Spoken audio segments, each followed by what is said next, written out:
Ishvara.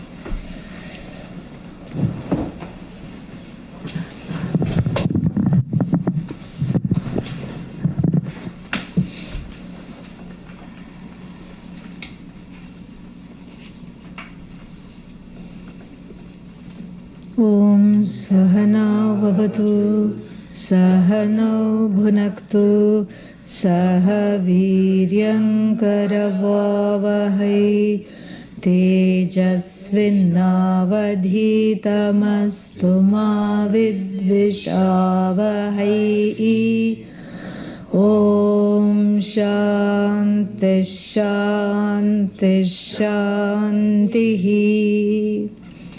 Manmana bhava madbhaktaha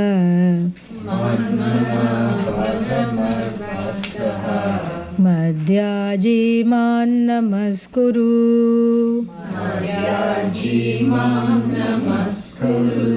mame vaishyasi yuktvaivam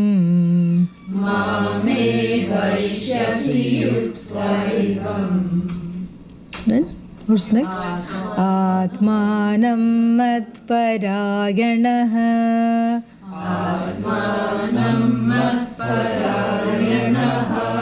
There is one more verse where it says Mame Vaishyasi Kaunteya. And that vritti comes. Manmana bhava madbhaktaha Manmana bhava madbhaktaha Madhyaji man namaskuru Madhyaji mam namaskuru Mame vaishyasi yuktvaivam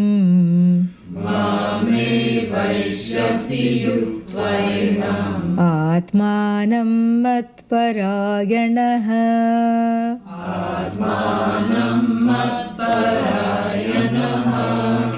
Manmana bhava. See, the word bhava means may you be. And although it is in the imperative mood, meaning Bhagavan doesn't have a lot of time left, a lot of patience left. Come on, be the one from whom I'm never separate, Be that one. Now, there is a certain, that's why the imperative mood is used. We can joke about that. It's not that Bhagavan ever loses patience. But here the imperative mood is more like a blessing mood. Ashirling. It has that, it has that sense of ashirling rather than a, lot. Lot means imperative. It's a grammatical mood. So it's almost like instead of being an impatient Bhagavan saying, quick, quick, quick, be the one. And it's not that Bhagavan is impatient. But the non-reality, when it takes over the reality, the subjective reality can look at this imperative mood and say, oh my God, now there is pressure to be the one who sees Ishvara in every light bulb and whether it's on or off, and I'm not able to do that, and oh my God, I'll never succeed in this, and 9 chapters of Gita already over, and when is it going to happen? That's why it's better to take it as a blessing, not as a mandate specifically. It is and it is not a mandate. It is not a mandate in the sense of some guy in the sky wagging the finger at you and saying, if you don't do this, you're in deep trouble. It's not a mandate in that sense. It's mandatory to understand Ishvara in this particular sense, without which, insanity is guaranteed. That is what. It's not a mandate, it's mandatory for my own good, for my own sanity, for my own growth, for my own emotional maturity. I have to initiate this growth and these series of practices that are going to be talked about in order to make sure that I do not miss the presence of Ishvara, that is everything. And I am here surrounded by everything, starting with my body, mind, sense complex, and I'm still crying for Ishvara. There is something wrong, and have done this life after life.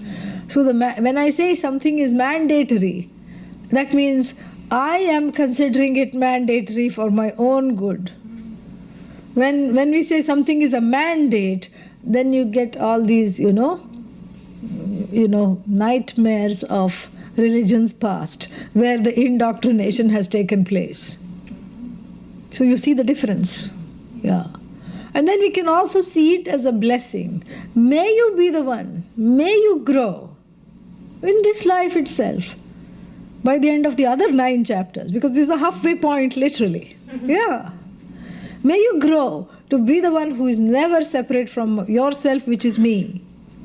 May you never suffer from alienation.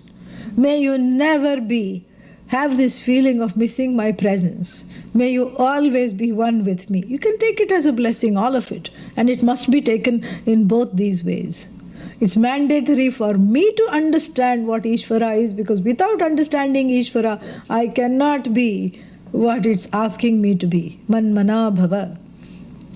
I cannot be the one who never misses the presence of Ishvara. First of all, you cannot do that unless you know what Ishvara is. How will you look for the presence or miss the presence? How can you miss something you don't know?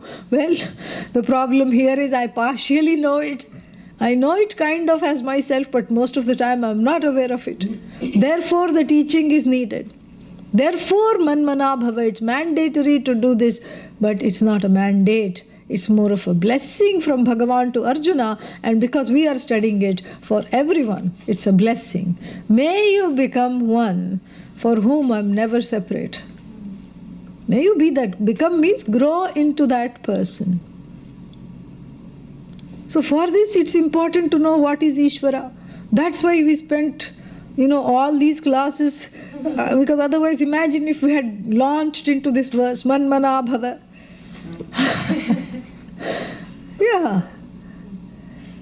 Along with all our, all the subjective realities. So this is a red flag immediately. And it's open to various subjective interpretations. So therefore we spend time discerning the subject. So in the hope that the subject will be free of subjectivity. This is what the whole thing is. So manmana bhava. So without understanding Ishvara, you cannot say, be the one who never misses the presence of Ishvara. So therefore we have understood what this Ishvara is. Even after understanding, it's very easy to miss. Correct? But how can you miss all that is there is Ishvara, correct? Yes, no? Yes. This is the yesterday's class also, same problem was there.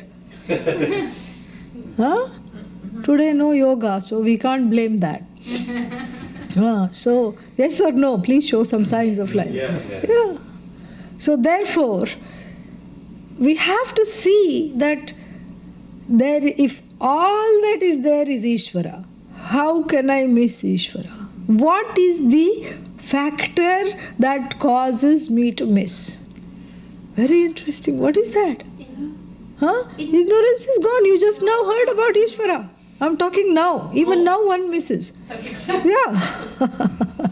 Sitting in the class, one is missing. Yeah. That's why sometimes, people go off like that. You start looking somewhere else. It is that third order of reality, the non-reality, pratibhasikam, my own subjective reality, when the what is not overpowers what is, like Rahu, which is overpowering the sun in the form of the eclipse. Rahugrastha divakarendu sadrisho Maya samachhadanat sanmatrah karanopasamharanato yo bhut sushuptaf puman pragasvapsamepi prabodha samaye yaf pratyabhignāyate tasmai Shri Guru Murtaye namaidam Shri Dakshina Murtaye. A verse from the 19th chapter of the Bhagavad Gita.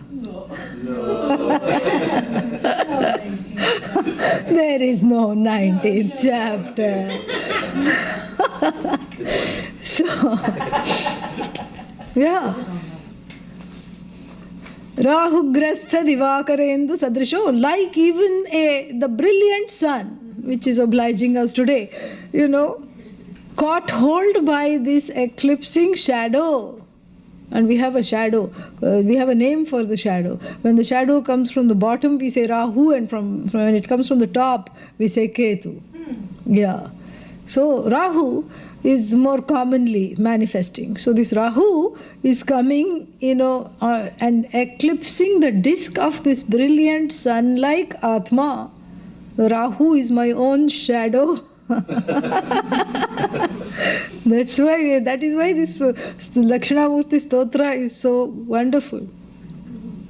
It's coming and hiding me from myself. That's what it is. Maya Samachhadanat. So this Mayic disc is coming over this brilliance and obstructing this. And the person sleeps the sleep of ignorance. Sushuptaha Puman. And then when awoken by the tapping finger of the Upanishad on the shoulder, first the person pushes away the Upanishad, goes deeper into the covers. I want to sleep longer. Kathopanishad taps. Knock, knock. Yes. And therefore, again I go to sleep. And then what? Who are you now? Mundakopanishad. Kenopanishad. Very long. Brihadaranyaka.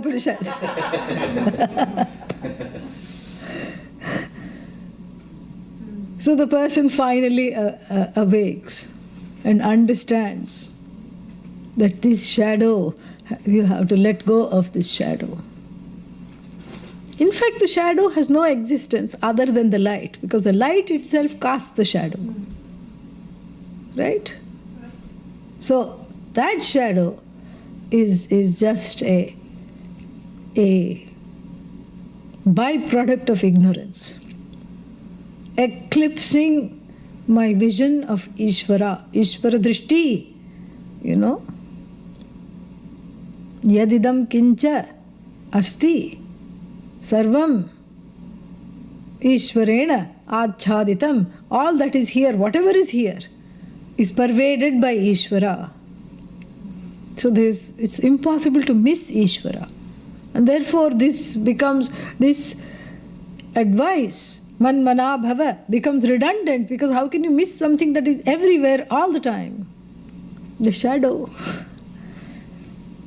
This shady fellow, in the form of what? Ahankara, I notion, comes and eclipses my understanding of Ishvara as everything. There's only room for one bird, starting with one bird. Yeah, where? In the awareness. Not two birds, no Jiva, Ishvara, there's only one, it's all about one. One plus the clamoring Ahankara? No, just one. Just one. And so as long as you meaning the Ahankara, is there, Ishvara says, bye-bye, I'm packing my bags. Because what's the use? And the same Ahankara first it says, I am controlling everything, I did this, then I did this, then I did this, I am the greatest. I have all these qualifications. I have, great plans for the future. Bhagavan says, then you don't need me, I'm packing the bags, I'm off. And then 2 minutes later, everything goes wrong. The Jiva cries, Ishvara, where are you? How can you abandon me in this time of need? How can you do this to me? Ishvara says, you only said, since I am you, since I am non-separate from you, there is only room for one. If you abide, I become invisible to you. If you predominate, you will not be able to see me. You will not be able to appreciate me. Pre plus dominate. Pre is the prefix. Yeah.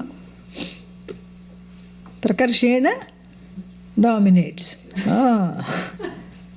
This is what it is. Dominates relentlessly. So, predominates. If you preponderate, if you predominate, then where is the place for me? I don't need to be around. That is the eclipse.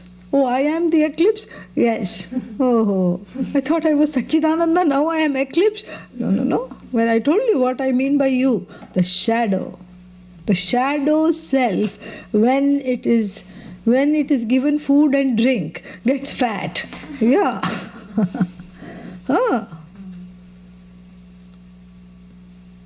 That's what it is. Like the Christmas goose. This is what they do. They feed it and then, it's gone. One of our Swamis is there, and I was having a conversation, and he shared this story, because I was having a conversation with him, what made him become a Swami or something like that. So when he was young, he had a pet calf, George. George went everywhere with him. It was just wonderful. And then one day he didn't see George. Mom, Dad, where is George? Well, honey, we just had him for lunch. And he said that was the turning point for a lot of things. Yeah. So there is only room for one thing.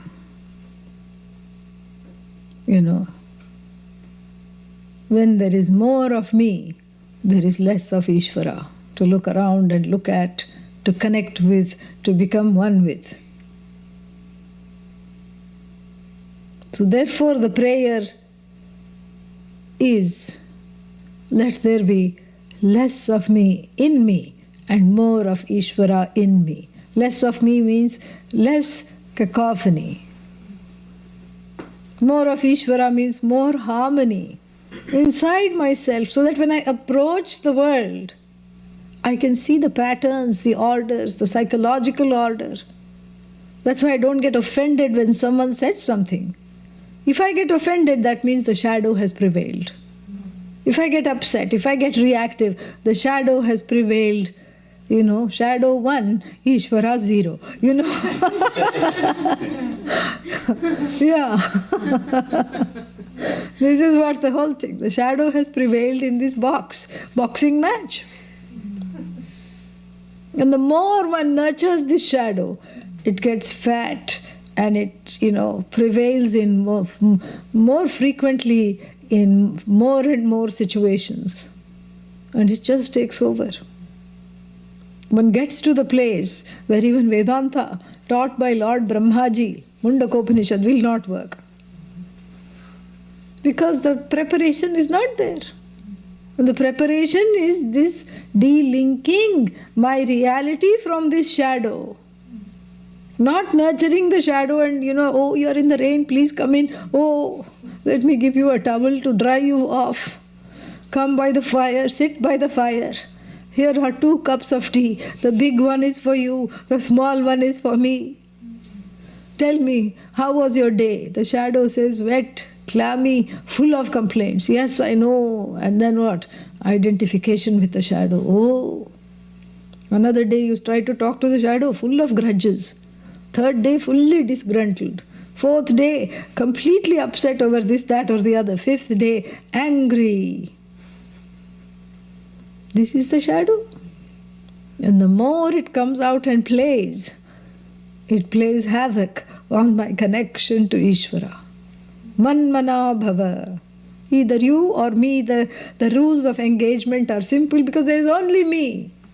And if you insert yourself as a separate entity, help yourself to the fear too. Face the consequences. There is no separation. But you are insisting you are separate. naturally I will not prevail, because that insistence has grown the shadow further. It grows stronger, grows larger than life. Sometimes, when the angle of the sun comes, you stand there and, the person is standing there, the person may be 5 foot 5 inches, the shadow is 6.5 feet. Long light, the late afternoon, usually this happens. This is not what we want, the shadow to be larger than life. That is a very dangerous situation. Manmana bhava. Be the one for whom there is no doubt that this shadow doesn't belong in this discussion, in this understanding, in this awareness, in this vast awareness of the world. What does the Jagat look like without this shadow? One might ask. You know, you don't have to ask. It is benign. What makes it malignant is my own reactivity, a byproduct of the shadow. This is what it is. When I have given the keys of my heart to the shadow, it locks it up because it's hoarding everything. It locks it up. It's all, no one will enter except me. That's why. So even though Ishvara is sitting in the heart, locked up, locked in syndrome, poor Ishvara. Right there, shouting through the din, I'm right here, look at me. But the shadow says, I'm not listening. Yeah. The whole gamut of frozen needs, stupid notions, idiotic thoughts, ideas, all these constitute this shadow, this Rahu. Don't ask who, it is Rahu. This is what it is. And this, what is that? This reduction of subjectivity is the way to Manmana bhava. Yeah, is the way to become Manmana. Is the way when the subjectivity is reduced from yoga, therapy, writing it out, talking it out,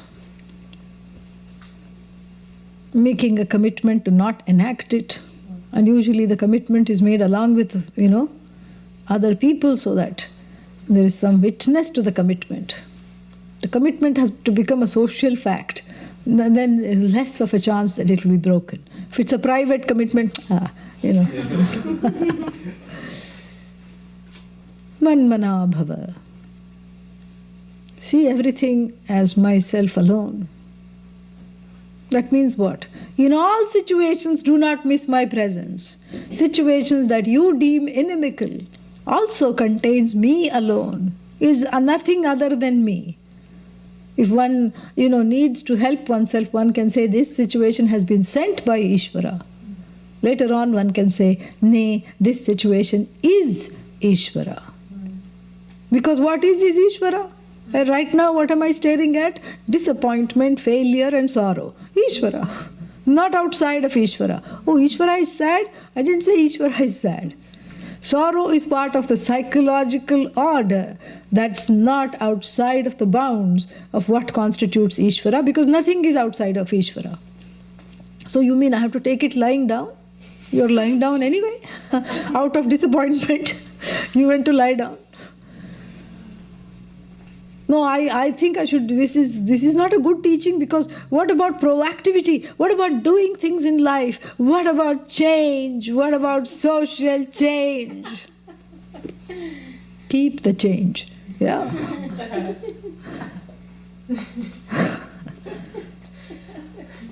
What about all the injustices? What injustices?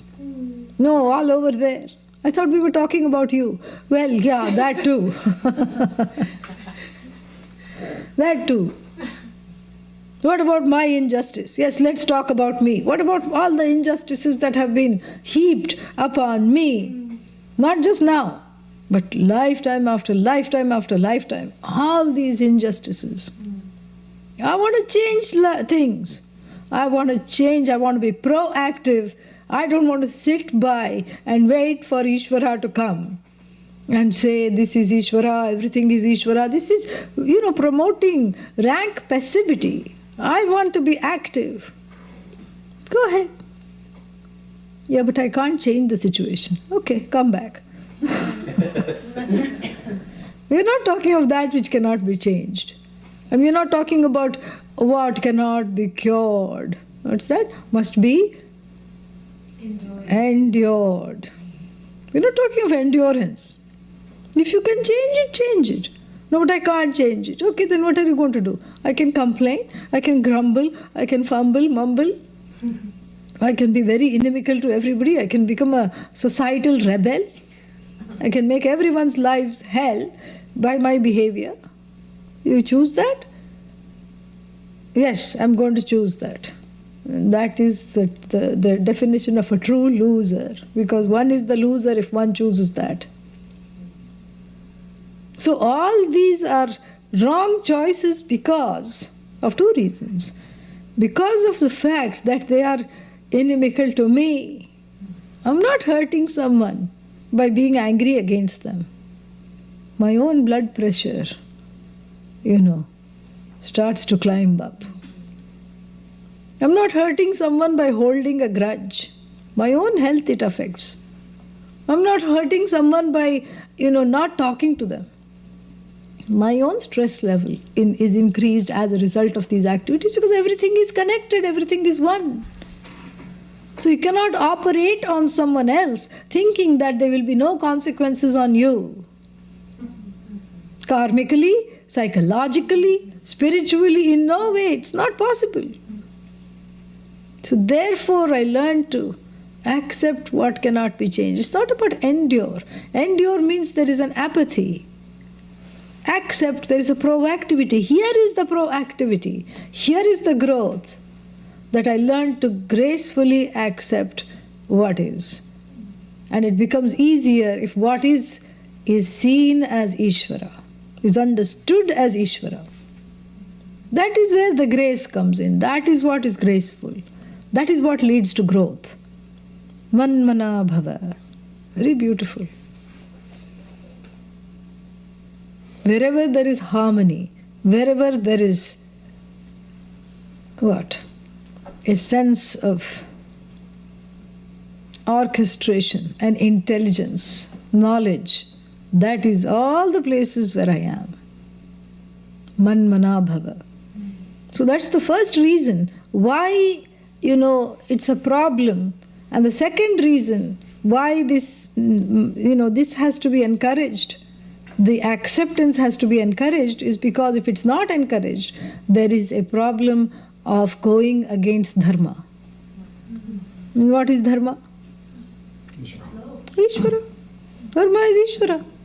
Everything is Ishvara except dharma, you cannot say. Dharma is Ishvara.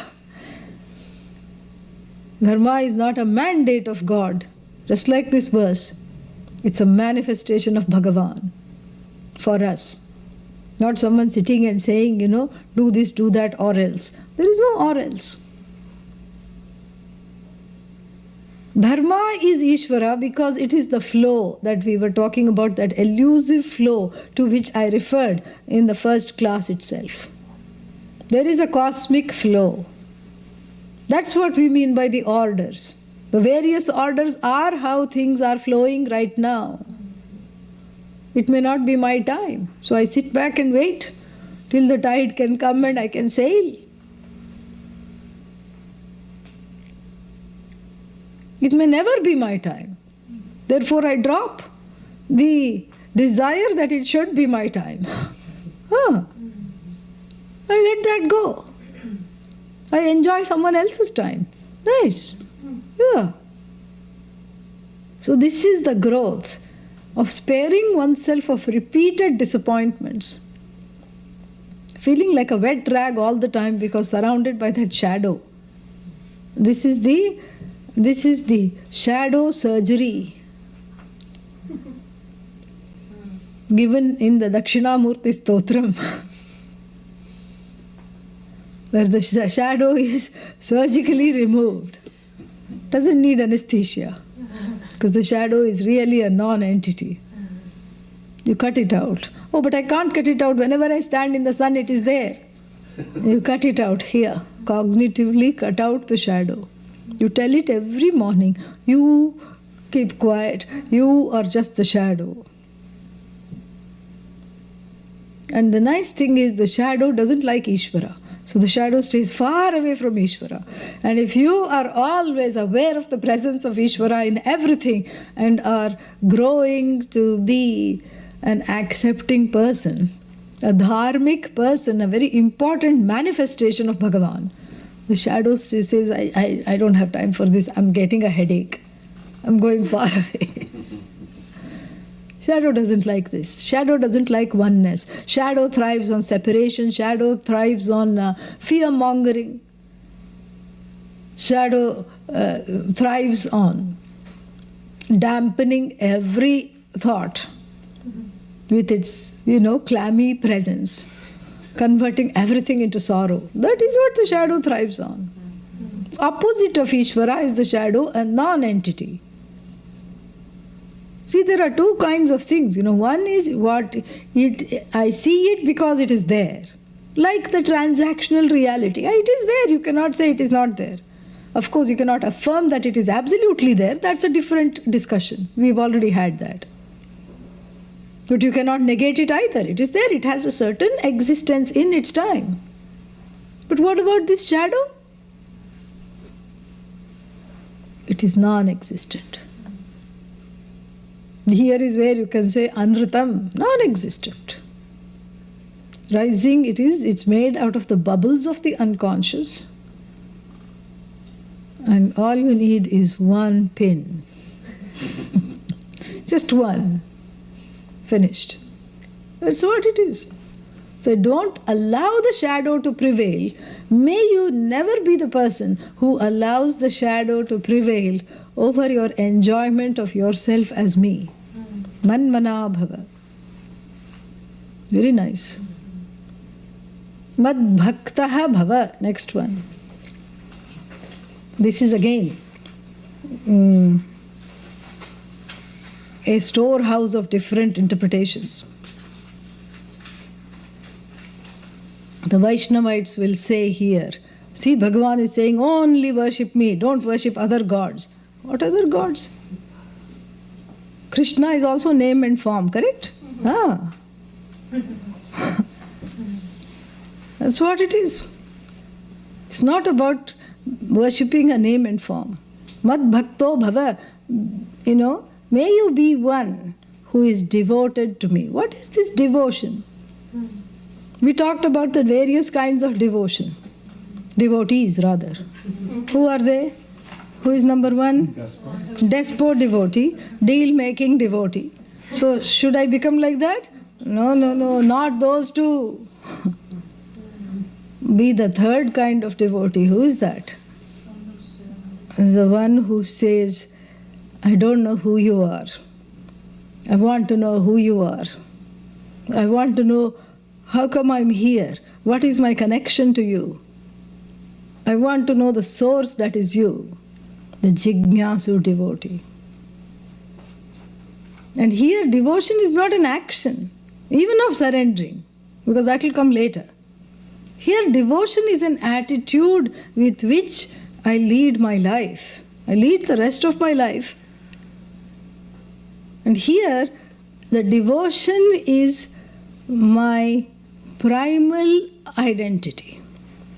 Be a devotee means take this on as my primary identity, as my co-identity, the core. Because there are so many roles and identities. Son, daughter, identity, correct? Then the son or the daughter grows up. And then another identity, spouse, friend, employer, employee. And then what? Then goes to have children of their own, mother, father, identity. So many identities. But what is that allows me to negotiate these identities effortlessly without getting confused? Think about this. This is fascinating. Like supposing there is a reunion, family reunion, perfect, perfect example. So many people are there. Grandmother is there, great-grandmother is there, mother is there. You are there, your child is there. Just imagine this. How many generations? 4, 5. 4, 5 generations. And then are you the same with the mother and the daughter? No? To the daughter you are the mother, right? Yes. To the mother you are daughter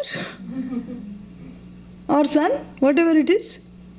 And then to the grandmother you are grandchild, to the great-grandmother you are great-grandchild. And all of them are present at once. There is no time to go and put on a different costume and come back. The costume changes are happening in the head. You tell the child, shut up. You cannot say that to the mother. Shut up, don't talk when the adults are talking. The mother, you say, whatever you say, mom, it's okay. You see the difference? When did this costume change took place? You went to the dressing room? No. You went to the green room? No. How did this happen? Yeah, but in the mind, who is there in the mind? Who is effecting this costume change?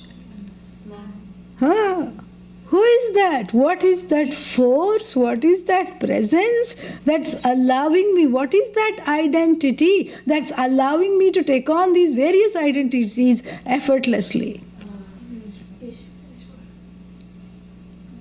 Yeah, that's what the whole thing is. That's what I have to see. That is that core identity. It is Ishvara ultimately. Everything is Ishvara. The core identity is the one that is connected to the Ishvara as the Jiva. One who is always connected. The core identity of everyone is the permanently, bhakta. The one who is devoted. Devoted here means connected to the whole. This bhakta alone dons on various costumes. Keep quiet, keep talking, at the same time. And all these changes take place on which canvas of awareness? That one is the one that is already connected. In that connection, I keep putting fuel to. Mad bhakto bhava. That is the bhakta. And as this bhakti, why? Because you see, the identities in the world may come into conflict, not all the time, but sometimes. They may come into conflict. You and your mother may not agree on how to raise your child. Possible. This is identities coming in conflict. Mother says, you are too strict with him. Oh, no, this is how you have to do this. See, you were not strict with me. See, this is the problem. So therefore, I have to do this. Correct? So the identities can come into conflict. But the underlying identity is never in conflict with any of them. Two people can be in conflict, but the underlying identity of the core identity, the core person who is devoted to Bhagavan, connected to Bhagavan, and from that vast inner space relates to that, relates to the whole world without coming into conflict. This is very beautiful because that identity is never coming into conflict with any other role, with any other connection. In the world, the connections come into conflict. That's why the holidays are such a stressful time. You're not spending enough time with me. No, you should come with me. No, you should come with me. There is this push-pull. Ishvara never says, no, I am your primary identity. You should come with me. I am the source. Let these people go. No. Never comes into competition with anything. This bhakta identity. I am a bhakta. And when I nurture this identity, all other identities, all other roles flow smoothly. This is fantastic. Mad bhakto bhava. This is what is meant, mad bhakto bhava. May you go about your life always secure in your connection with me, so that you don't feel ever insecure when you're relating to other things in this universe. Isn't that wonderful? Yeah. Mad bhakto bhava. Madhyaji. May you worship me. And this was written at a time when there was a lot of worship activities like yajna, homa, etc. And the worship required a lot of work, preparation. And we had a homa recently. You saw how, more photos have come. So you can see. In one of the photos, the fire photo, did you take that one of the fire? There is Ganesha in it. Yeah. There is Ganesha with a left trunk. The same link? It's in the same link. There is Ganesha manifest in the fire. Very nice, along with the ears. It's so fantastic. You should see that photo. Ganapati Homa photo. Very nice. So that's very, very nice. So like this, the homas, the yajnas, all this took preparation. And the preparation, even though it was going and bringing flowers, bringing coconuts, it's not a waste of time. That is all to get in that place, not of worship, of worshipfulness, prayerful space. Prayer, is an act. Worship is an act. But to be worshipful or prayerful is an attitude with which any act associated with worship is performed, or it may not even be associated with worship.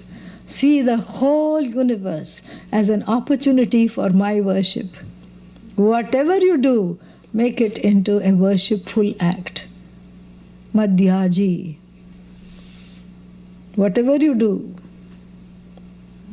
And somewhere also it says, Yad karoshi, yad ashnashi, yad juhoshi. Whatever you do, whatever you eat, everything you see it as an act of worship. Not just what you do at the altar. So everything is prayerfully done.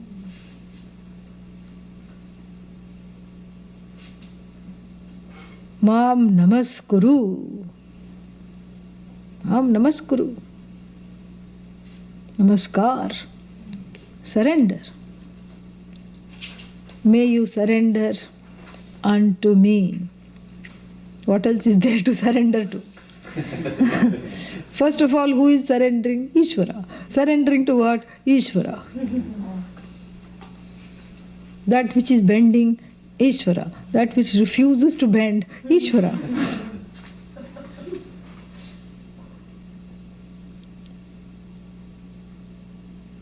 Here, surrender means what? The shadow. Surrender the shadow unto the light. That's what it is. When you surrender the shadow unto the light, where is the shadow? Gone. Evaporated. Dried out. In fact, after all, you don't need shadow removal surgery because it is not there. Oh, will I miss the shadow? No, you won't.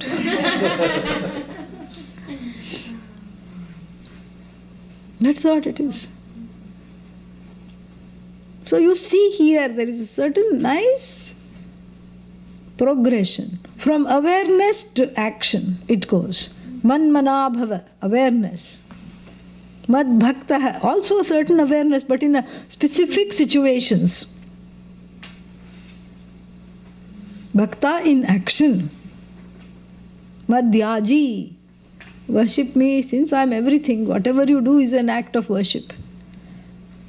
Don't think of worship. Think of becoming worshipful in your attitude in which you deal with your daily life. Oh, but then this shadow fellow, shady fellow, Mam namaskuru. And then Mat parayano bhava. See, you have to add bhava everywhere. And mat parayano, where is that? That's the last one. That doesn't go in the last line. Actually, it has to be lifted to the first line. Mat parayano bhava. Manmana bhava. Mad bhakto bhava. Madhyaji bhava. Mam namaskuru. Don't add bhava here. Because the kuru itself is a verb. Don't say mam namaskuru bhava. No. And then mat parayanaha bhava. Ayana means goal, destination. Ayana. Narasya ayana. The goal of the human being. What is that? Narayana. Very nice. And that ayana, that goal which is para, the absolute. What is that? Ishvara. Mat parayano bhava. May your goal be nothing other than the absolute, which is me. May your ultimate goal be the absolute. Why ultimate goal? Because in the middle you may have so many goals. Bucket list, this list, that list, so many lists are there. Day-to-day list, end of the life list, and if you're a Hindu, next life list. You know. So many lists are there. And if Bhagavan is one more thing to be put on the list, Bhagavan becomes one more object, correct? Yeah. Bhagavan says, let me come last.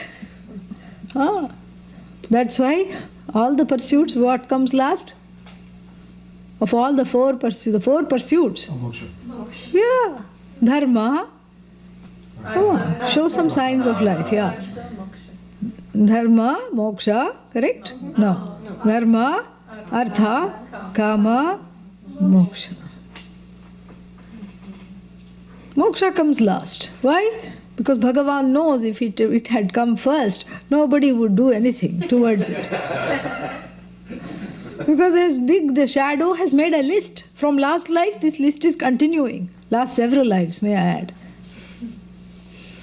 And when the shadow is born, when is it born? Around 4 or 5 years. When it is, when the jiva is 4 years old. When the shadow is born, first the list comes out, then the shadow comes out. And you become listless. Yeah, you become listless. Yeah, so the shadow comes out with a big list, shopping list. It puts pressure on. Already the raga dveshas are brewing, but on simmer, Yeah, they're simmering on a low flame.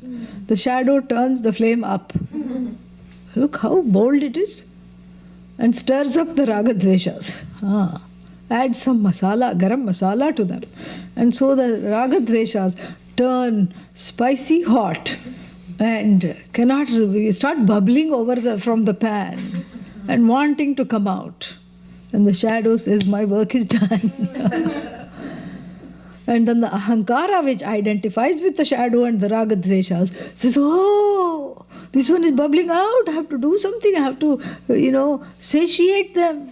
I have to go here. I have to do this. Oh, here is the list. This is my list of to-dos. It's longer than Sahasranama. It is longer than the 1,000 names of Mahavishnu. And I have to do this. Oh, I have not yet done this. Oh, I have to do this also. Oh. And the person is constantly in a state of FOMO. What is FOMO? Fear of missing out. Fear of missing out. Oh, if I do number 3, then number 4 will be missed. If I do number 4, then number 3 is gone. Which should I choose? No, I should do both. But I can't do both. I have to do only one. Am I not all pervasive? I should do both at the same time. How is that possible? Shadow does. Yeah. FOMO. I like this. FOMO. FOMO means fear of missing out, scarcity mentality. The shadow drives you to the corner where it should be staying, and then it takes over the whole house. You are sitting in your own house, shivering cold and in a corner. Yeah, it puts you in the closet and locks the door. That's what it is. and takes over, and you become a slave to the shadow. Let me out, please. Will you listen to me? Yes, anything to get out of this dark place. All right. Then this is the agenda for this whole life. Tormented. Kama krododbhavam vegam. That is what it says. 5:23, I think. Yeah, 5th chapter. Let's check. I have the book here.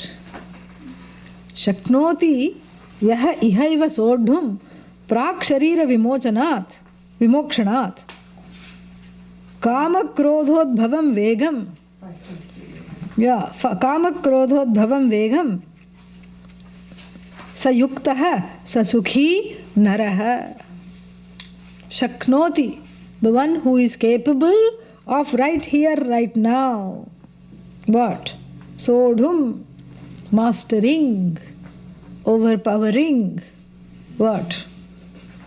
The pressure. Vega is pressure. Vegaha means pressure. Pressure what? Bhavam, udbhavam, born of. Kama and Krodha. The pressure born of desires and fears, the one who is able to overpower. When? Not in the next life. Prak sharira vimokshanat. Before the sharira, the body falls. Meaning in this life itself. Ihaiva. Right here.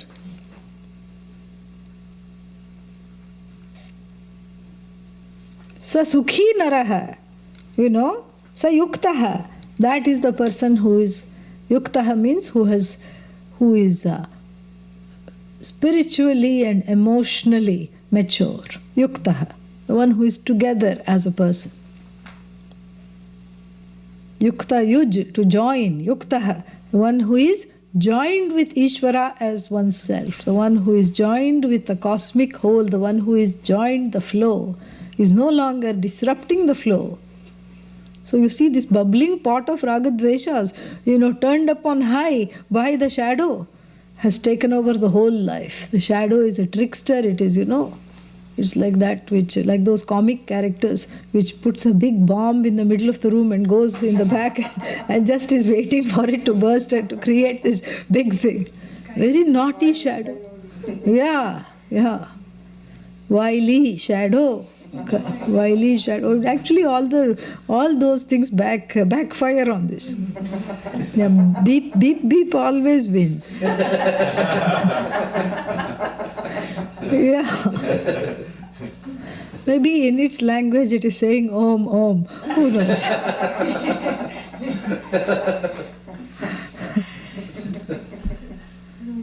Shaknoti yaha ihaiva, right here, sodhum, to overpower, to master.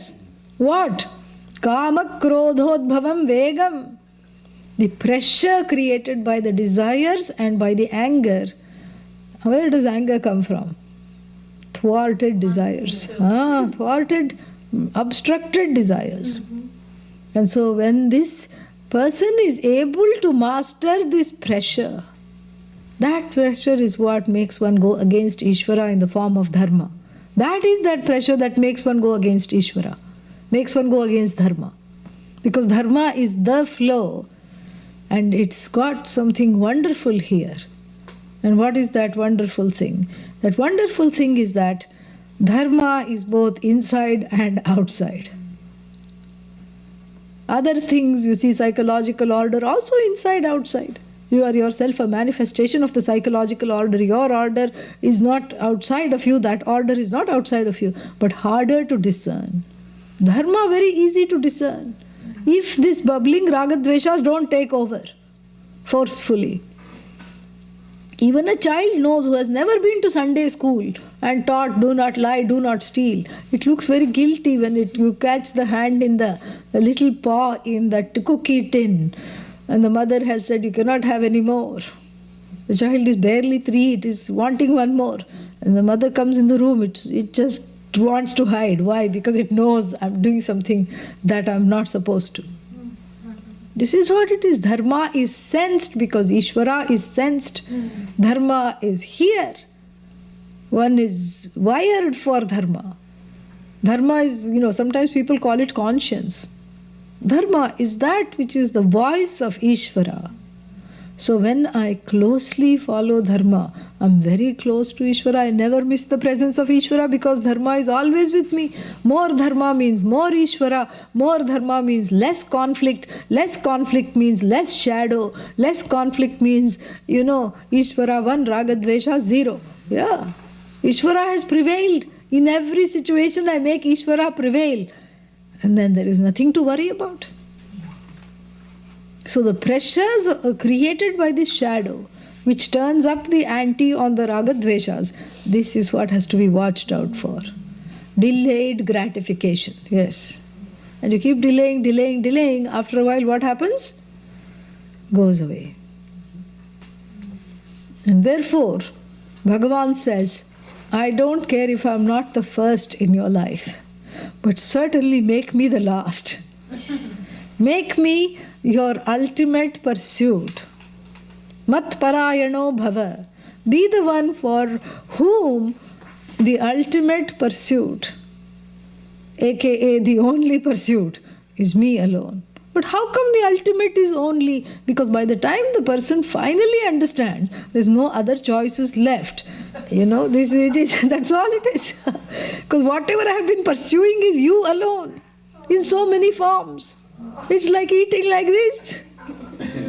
So may as well go directly and say, I am, Tvat Parayana. I am committed to you alone as the ultimate end. My ultimate end is none other than you.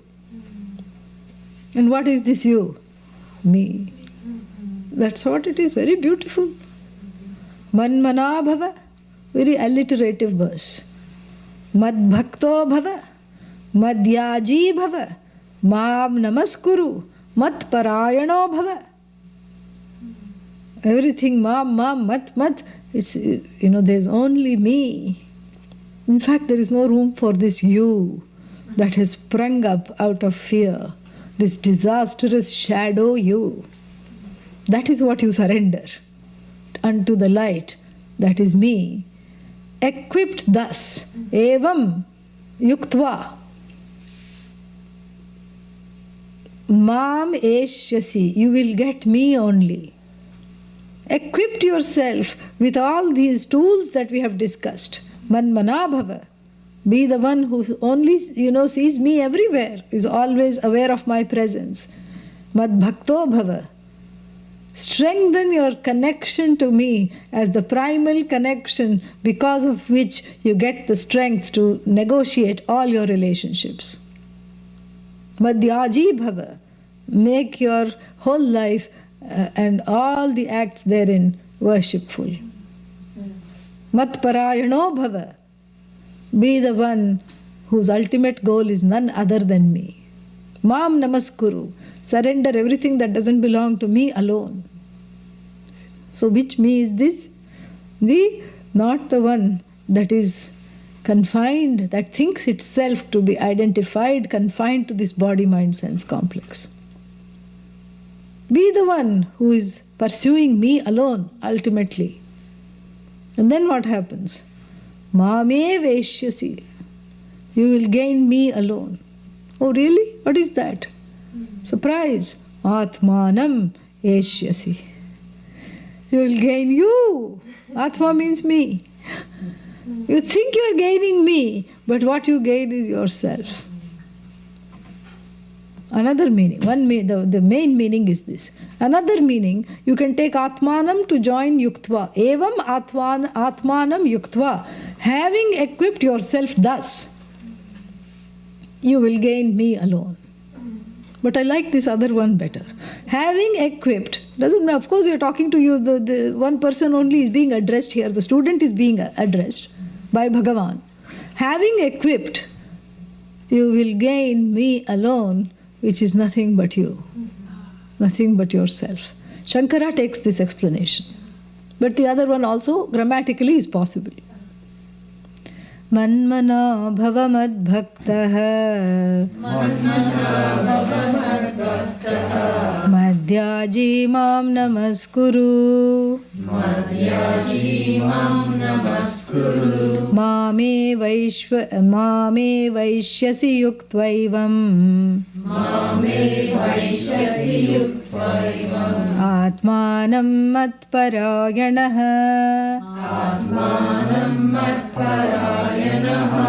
This is the key to understanding everything that we have been doing for the last so many days. It is asking one to build a relationship with Ishvara, to recognize the orders as Ishvara, to learn to relate to Ishvara, because you have to settle accounts, all the accounts, the ragadveshik accounts which are there. To settle accounts not with the world but with Ishvara, which means it's not personal anymore.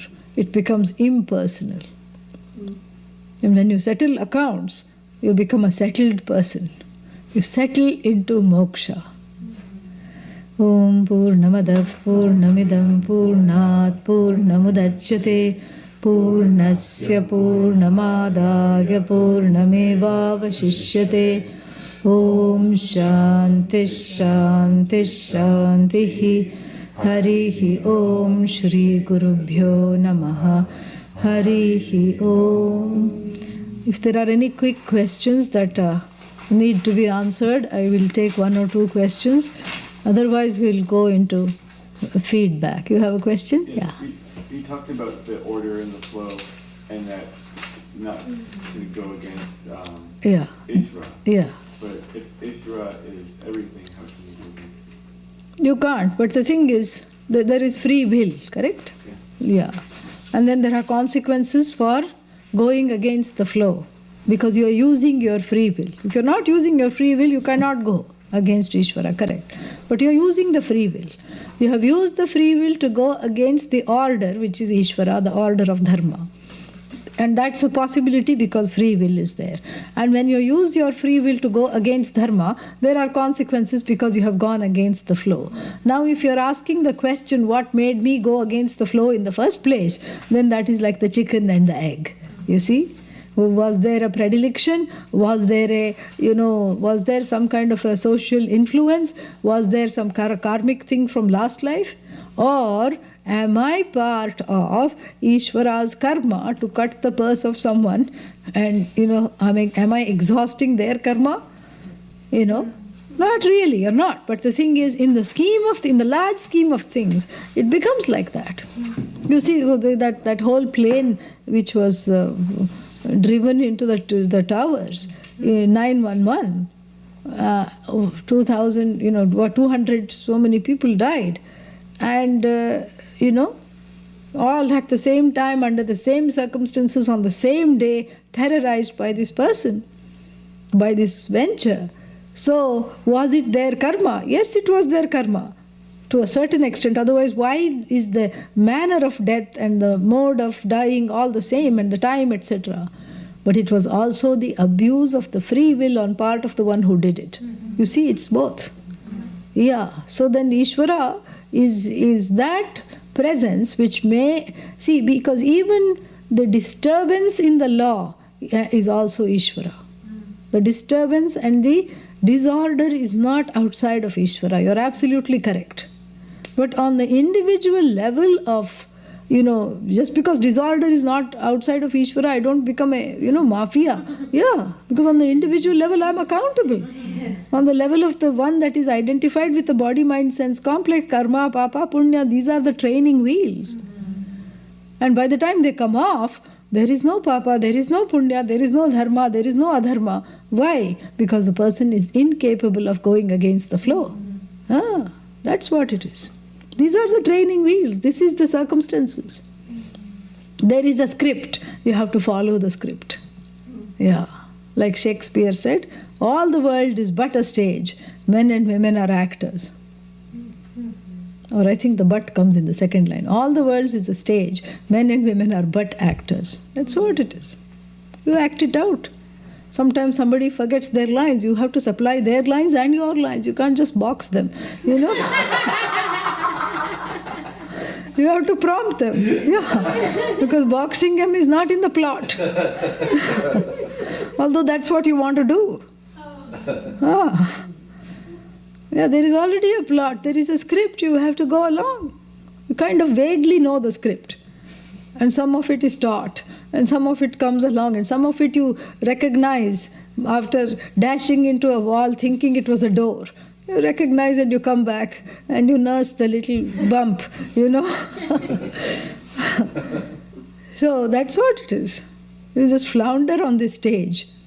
But it is what it is until you know. Once you know, it's fine. It's very easy. So now, yeah. 2 words, ut and Ut? prakashana. Prakashana is shining, yeah. Ut means up, usually. Ut haret, dharet. Yeah. Okay, so now we'll have feedback from all of you, as we do always. And so online people also, I encourage you to write and let us know what you're taking from this and how much of it you are awake for. Yeah, so let us know, and while you are writing that, I will give over the mic to all the wonderful people here. And so, some highlight, something that you would like to say, and everybody can come here, or the mic can go. The mic cannot go, she says. Namaste. Thank you. Thank you all for that. You made this happen. Yeah, put it there.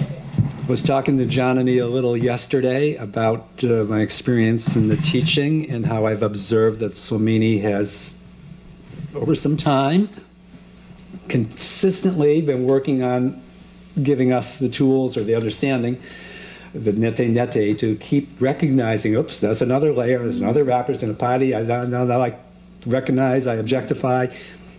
But I was saying to Janani that I was observing the Swamini was beginning to also say, that's not enough. You have to start not just peeling off, but putting it on. The whole jigad is nothing but this, as though, again, your body. You can't reject anything. You have to keep it in.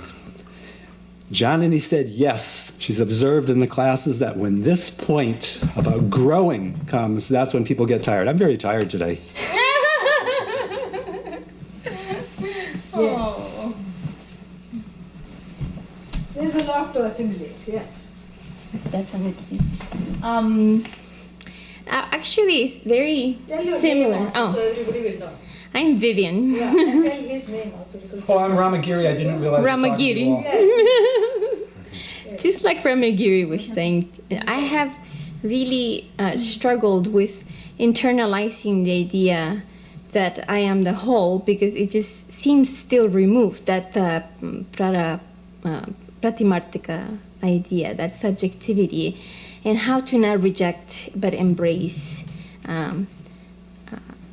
Ishvara in general. And for me, this particular retreat has been very helpful to observe that there is this duality that I can create with an altar and not be embarrassed to acknowledge that there are beautiful things, wonderful things. I have no trouble recognizing what's wrong in my life, but it's really difficult to recognize what is actually beautiful and wonderful in my life. Not just on the upper level, I have a wonderful family, I have a wonderful life on the outside, but more on the recognizing on the inside that there is wonderful. There's no reason for embarrassment or denigration of any kind. So thank you, Swamini.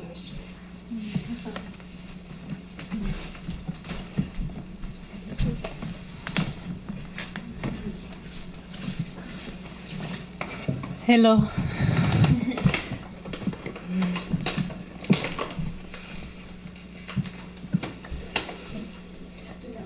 I'm so grateful, so tremendously grateful that with each of these retreats I can sense the growing understanding and certainty and the freedom that is available with such understanding.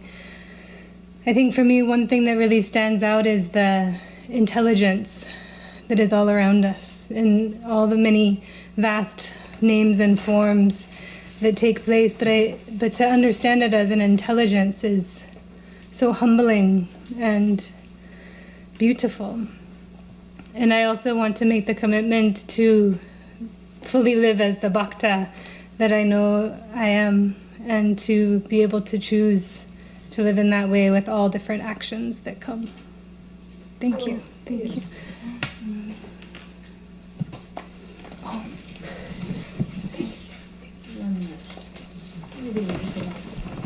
Swamini can also come in. After that, whoever is speaking, I will not working with. Come.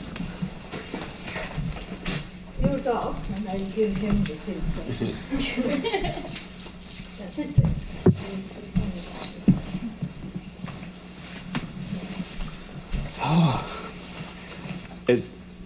This tree has been really, really something else. It's, first of all, so nice to meet so many wonderful people, both familiar and new. And these concepts for me are slippery. I just and then, let me get this again. and this retreat has really been able for me to kind of see that thing that is me, and maybe just at least embrace it a little bit better, at least for now, and work with that. And just it's interesting because there needs, with the idea of all these people with a single goal driving towards figuring out oneself, it's really lends some shakti, to working with it. So maybe sometimes when I was in a low, other people were supporting me, and it was great that it was a few days, because only today, near the end, did I kind of just a little bit,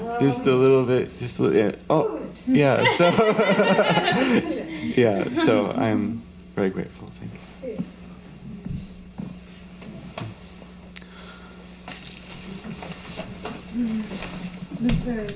Yeah, that's why. That's why the two birds are being given home. That's all about the two birds, what you have in your hand. Not that. Underneath the hat. It's a gift of two birds, so you can listen to the talks or two birds. Yeah. Hello, I'm Gordon, and at the end of these retreats, it's always hard to summarize. It's always a feeling of enlightenment. It's always a feeling of moksha, and we're all very, very happy. Thank you once again, Swamini, for continuing to bless us with the teaching.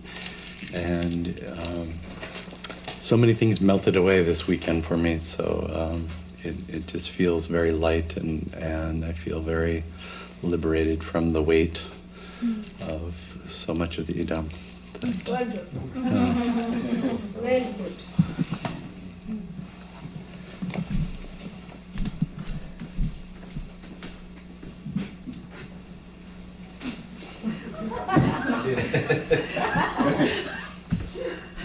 That was nice.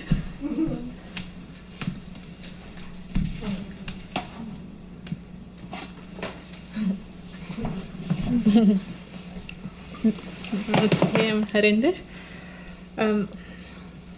During this retreat, the alienation of my inner child surfaced. I found myself coming in and going away, crying like I could hear the 3-4-year-old in the sound. But understanding the alienation is only a notion. Yes.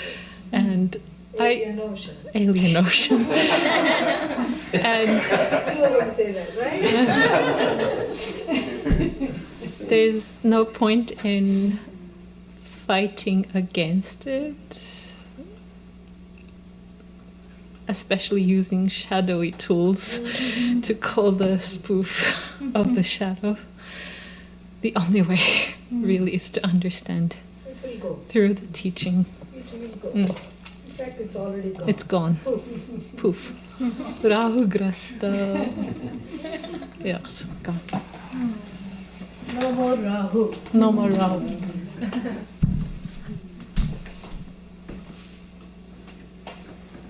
Next.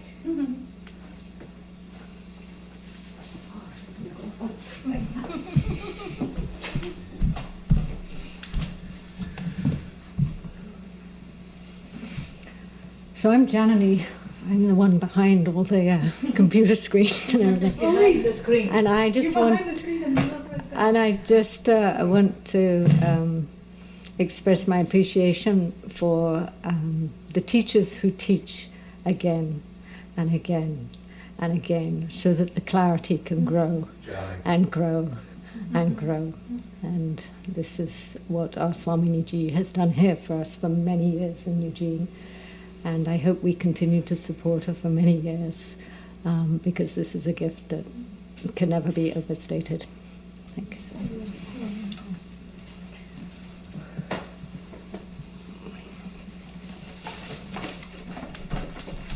Next.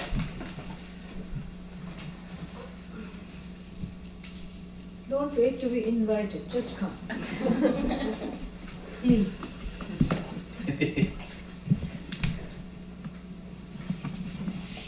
I'm Sheila, and thanks for the classes, and I need more repetition, and I'm sure it will come when I'm ready. It's there, more repetition. Thank you.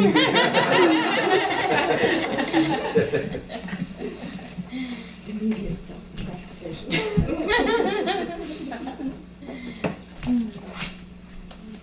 Oh, goody.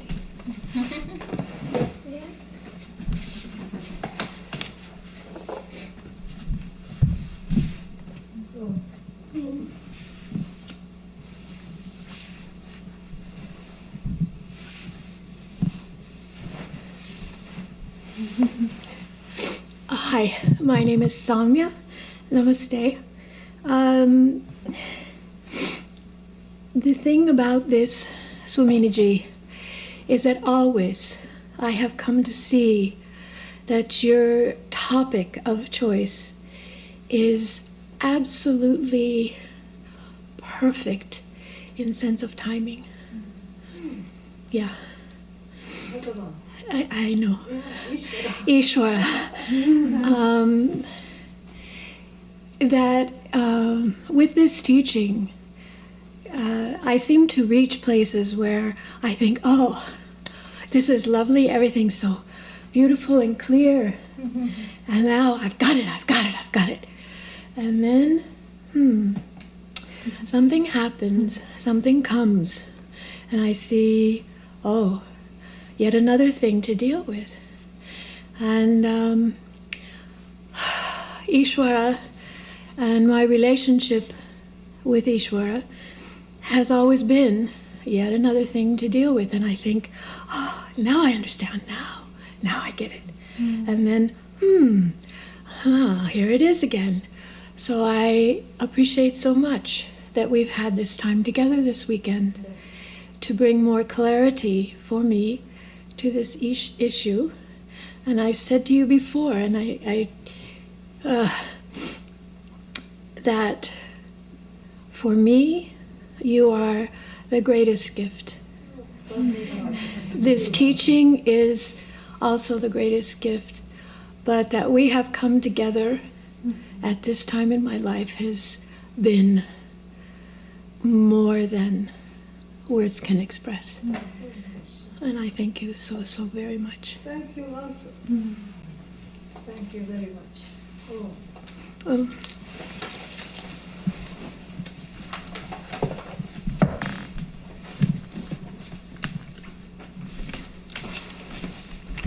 My name's Anne, and I just want to second what Samya said. The retreat was announced in July, and I've been looking forward for 5 months. and needed to be here. And then yesterday we got the phone call that it was going below 30 degrees. And I'm part of a community that helps with the warming center where homeless people come in off the streets. We basically just provide a cot and gallons of soup and breakfast in the morning. And I really needed to be here. And people here encouraged me to stay. And then today's lecture about the shadows, and I'm going to need a real big toolbox because me as a vessel was getting pretty empty, and being here I was able to recharge my batteries. And all of you are, thank you. Thank you. Thank you.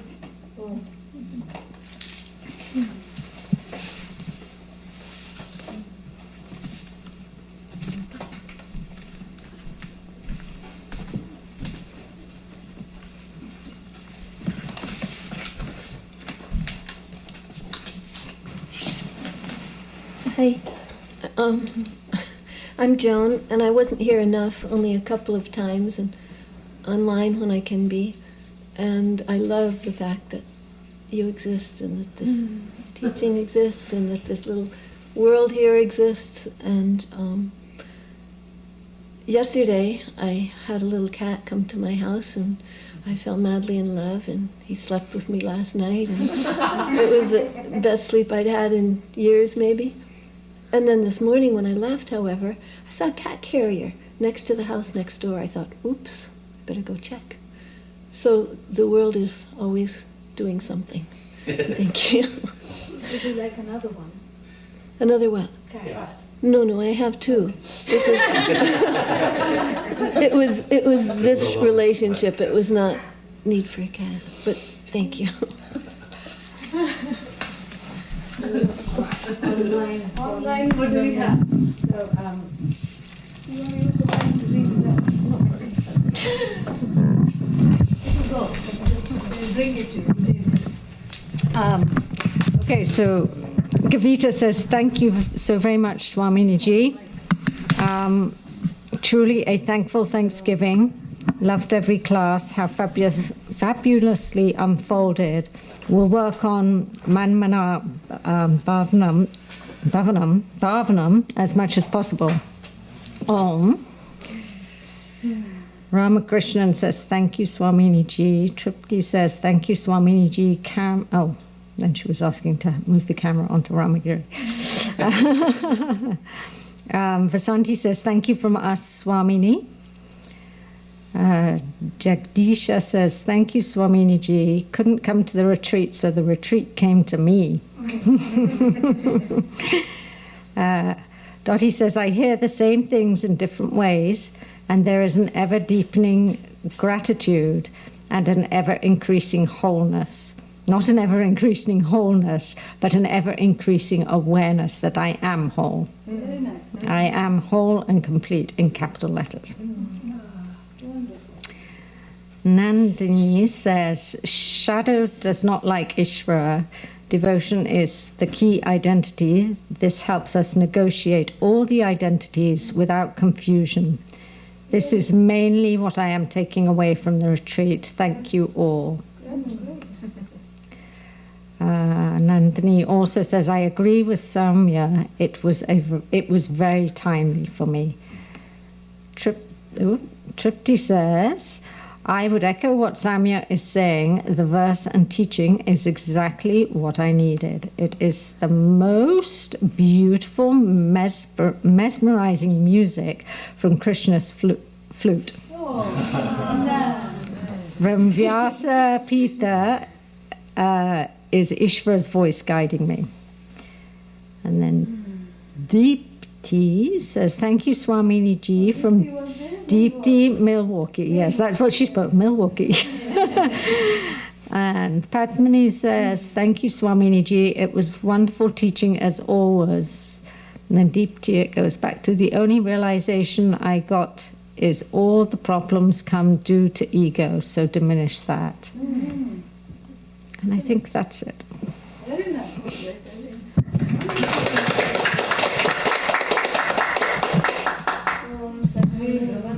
सर्वे सन्तु निरामयाः सर्वे भद्राणि पश्यन्तु मा कश्चित् दुःखभाग् भवेत् असतो मा सद्गमय तमसो मा ज्योतिर्गमय मृत्योर्मा अमृतं गमय ॐ पूर्णमदः पूर्णमिदं पूर्णात् पूर्णमुदच्यते पूर्णस्य पूर्णमादाय पूर्णमेवावशिष्यते ॐ शान्ति शान्ति शान्तिः हरिः ॐ श्रीगुरुभ्यो नमः हरिः ॐ. We go next door and do Arati because it's a nice time to connect and ask for shadow reversal removal. So is this the kakaha or is this the shadow?